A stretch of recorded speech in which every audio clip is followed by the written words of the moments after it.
যে পাকিস্তানি হয়তো বা এই বছর এশিয়া কাপে ট্রফির দাবিদার। শ্রীলঙ্কা যে বাটে খেলিয়ার আগুয়ার শ্রীলঙ্কা যাইব ফাইনাল নিব শ্রীলঙ্কা। ওই যে গতকালকে ইন্ডিয়া হারছে, এর আগের ম্যাচও হারছে, খুব খুশি হয়েছে।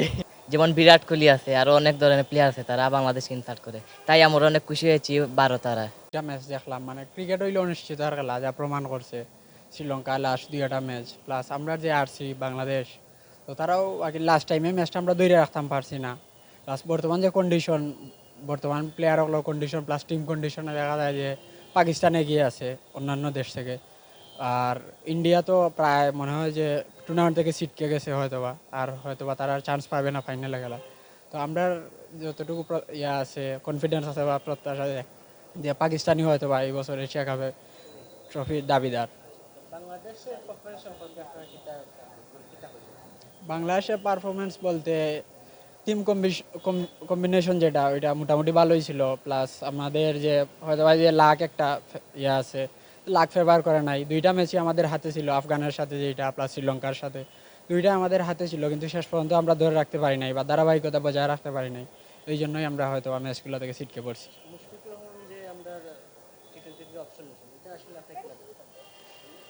এইটা বলবো যে অনেকটা ডিপ্রেশন হয়তো বা হতে পারে। আর ওই যে আমাদের অনেকে আছে যারা ক্রিকেট বুঝে না, শুধু আছে যে মনে করে যে প্লেয়ার ফরম বাদ করতেছে, তো ওনার দল থেকে চলে যাওয়া উচিত। এইটা দেখলে যে ওনার মতো এক্সপিরিয়েন্স অভিজ্ঞ প্লেয়ার কিন্তু আমাদের দেশে খুব কমই আছে, টি-20 স্পেশালিস্ট। আর বাংলাদেশে যতগুলো টি-20 ম্যাচ জিতেছে এর মধ্যে মুশফিকের অবদান অনেক বেশি ছিল। কিন্তু এখন হয়তো বা পারফরমেন্স সময় খারাপ যাইতেই পারে, যেমন ক্রিকেট কিং বিরাট কোহলিরও পারফরমেন্স ছিল না এতদিন, হয়তো বা লাস্ট দুই ম্যাচে হাফ সেঞ্চুরি করছে। আর ওই গতকালকের ম্যাচে সাইড বলে যে ডাক মারছে, তো এটা হতেই পারে, উত্থান পতন আছে ক্রিকেটের মধ্যে, হয়তো বা উনি কামব্যাক করতে পারতেন। তো মানুষের যে আমাদের দৃষ্টিভঙ্গি, মানে মানুষের মানে এগুলো আর কি চেঞ্জ করা দরকার। যাইব শ্রীলঙ্কার সাপোর্ট করেছি, শ্রীলঙ্কা যে বাটে খেলিয়ার আগুয়ার শ্রীলঙ্কা যাইব ফাইনাল নিব শ্রীলঙ্কা, সুপার ফোর থেকে যাইব ফাইনাল নিব শ্রীলঙ্কা। বাংলাদেশের প্রথম ইনিংসও তোরা ভুল হইতে পারে, সেকেন্ড ইনিংসও খুব ভালো হয়েছে। আপনারা সেকেন্ড ইনিংস খেলাইয়া বাংলাদেশ আরছে, আরলে কোনো সমস্যা নাই, খেলছে বালা। শ্রীলঙ্কা এই যে টিম, এই টিম লিয়া মানে অনেক বালা শ্রীলঙ্কা টিম বাংলাদেশ থেকে। বাংলাদেশে আরও বোলার আনতে বালা, পেজার বোলার আনলে খেলা ঠিক হইব।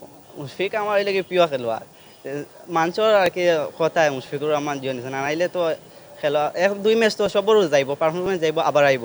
সব দেশের তো মানুষে দিয়ে জিও করছেন পরিস্থিতি দেখে মুশফিকুর রহমানের জন্য আমার চাহিদা মুশফিকুর রহমান টি-20টাকে নিতে না আসলা। তারপরেও এখন বর্তমানে পাকিস্তান সাপোর্ট করতেছি। ওই যে গতকালকে ইন্ডিয়া হারছে, এর আগের ম্যাচও হারছে, খুব খুশি হয়েছে। ওই যে কারণ আমাদেরই আর ওই যে বেশি সম্ভাবনা আমার যে পাকিস্তানই নিবে।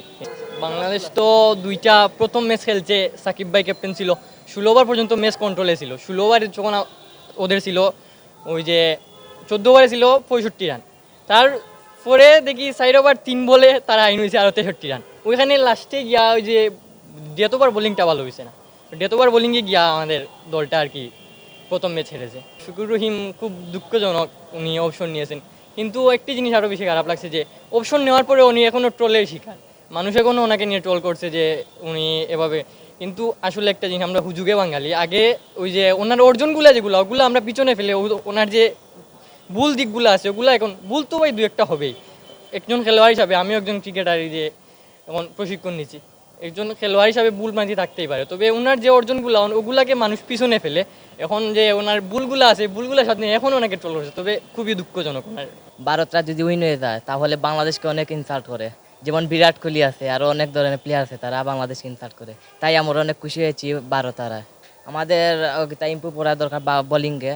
প্রায় 16 ওভার যে সময় শেষ হয়, ওই সময় গীতা সাকিব আল হাসান আর গীতা মেহেদী হাসানকে ইন্নার ঢুকেছেন। দুদিন এর আগে মেহেদী হাসান মিরাজকে ঢুকাতেন, তাহলে অনেক ভালো হতো ম্যাচ, আর আমরা হারলাম মনে নো। মুশফিকুর রহিম অপশন, আমরা কি বলবো ভাইয়া, তাই তো অপশন নেওয়ার কথা নয়, তাও কিছু মানুষের কারণে অপশন নেওয়া লাগছে। যেমন ম্যাচে পারফর্ম করছে না, দুই এক ম্যাচে মানুষরা তাকে গালি দিচ্ছে, এ সময় ডিপ্রেশনে পড়ে আর কি অপশন নিচ্ছে। আমি পুরা এশিয়া কাপ দেখলাম, ওখানে একটা ম্যাচও বাদ নাই যে দেখছি না। আমার মতে পাকিস্তানি সেরা। বাংলাদেশের খেলা সম্পর্কে ধরেন না আপনার, তারা টিম যে যে গঠন করে, টিম গঠন করা তারা আমার বুঝে ধরে না। এখানে আপনার দেখুন লিটন দাসের সাথে যদি আপনার ওপেনিংয়ে খেলায় তামিম বেস্ট, অথচ তামিম ছাড়া যদি আপনার দেখুন মেহেদি মিরাজ খেললো, তার খেলা কিন্তু ভালো লাগে, কিন্তু অন্য পিচও এগুলো ব্যাটিং পিচ মাঠ, অন্য পিচও এরকম খেলতে পারতো না আশা করি। আর তামিম আর লিটন বেস্ট। মিডল অর্ডারে আমি আশা করি আপনার মাহমুদুল্লাহর জায়গা যদি আশাফুলরে খেলা নিয়ে হয় বেস্ট অপশন নিচে। মনে করেন বাংলাদেশ টিমের প্রবলেম হইলো মনে করেন তার নির্বাচক প্যানেল ঠিক নাই। আর দ্বিতীয়ত মনে করেন তাদের এখন T20 থেকে অপশন নিচে গিয়ে ফর্ম নাই, মান বাঁচানোর ক্ষেত্রে আগেই অপশন নেওয়াটা বেটার মনে করি।